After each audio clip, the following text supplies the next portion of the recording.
ఎవరు నేను కొమ్మలతో ఎత్తుగా రెమ్మలతో గుబురుగా అవని అంతాలుముకున్నాకు పచ్చదనమునే పూల పరిమళాలతో పండ్ల తీయదనముతో ప్రేమగానే పిలుస్తాను. ఎవరు నేను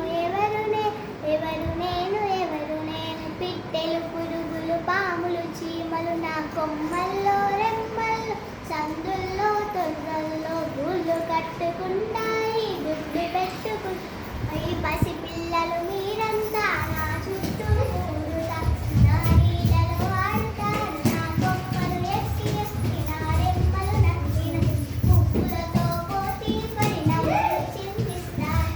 తీయనైన పండ్లు తిని మురిసిపోయి గురుతచ్చానా పిల్లలు గురుతచ్చానా చెట్టుని నేను పచ్చని చెట్టుని నేను మీ జాతి మనుగడకు తొలి మెట్టుని